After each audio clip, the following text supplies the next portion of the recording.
ஏன்டா கூப்பிட்டு இருக்காரு வருவா ஓ எனக்கு கிளீன் பண்ணி வை வருவா இது தெரிஞ்சுட்டு எனக்கு இப்ப நீ நானும் சேர்ந்து இவனை கிளீன் பண்ணணுமா என்னத்தா சொன்னா வருவா எனக்கு கிளீன் பண்ணி வை வருவான்னா கிளீன் பண்ணி வைக்கணுமா குடுன்னு பஜாருக்கு ஓடி போய் டட்டாயில் பாட்டில் வாங்கி அந்த அவனுக்கு கிளீன் பண்ண அதே பாட்டுனா கல்யாணம் பண்ணி வைக்க சொல்றான் அவன். கல்யாணம் பண்ணி வைக்க ஆமாங்க. என்னடா திடீர்னு இப்படிப்பட்ட ஒரு வார்த்தை சொல்றது? வருவா என்னோட சின்ன பசங்க கல்யாணம் பண்ண அவன் ரெண்டு கோயில் வச்சுக்கிறான்.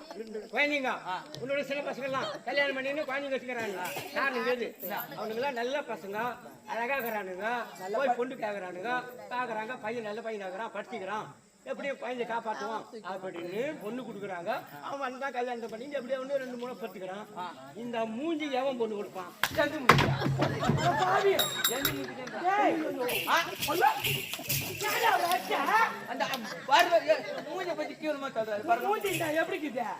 நல்லா வகுது உன் மூஞ்சிய குரங்கு மூஞ்சி போட்டுக்குது. வருவா யாரு போய் சொல்றா? உன்னுதான்டா.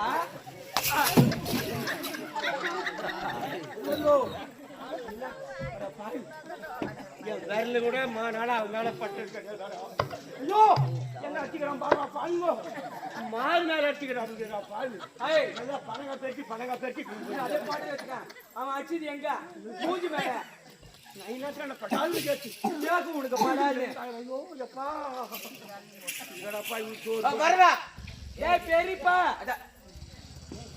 எனக்கு கிளீன் பண்ணி வைக்கியா? அதை மட்டும் கல்யாணம் பண்ணி வைக்க சொல்றிய உன் மூஞ்சி எப்படி இருக்குது? நல்லா இருக்குதா? நல்லடா இருக்குது உன் மூஞ்சிய. வருவா ஓ உன்னோட அண்ணன் பொண்ணு எனக்கு சீட் அடிக்குது. மாறடா டேய் அவரு அண்ணன் பொண்ணு உனக்கு என்னடா வேணும்? முறையாடா தங்கச்சி இல்ல உனக்கு? அப்படியே போகும்போது வரணும். ஏன்னா உன் மூஞ்சி அவ்வளவு லட்சணமா இருக்கிறனால பார்த்து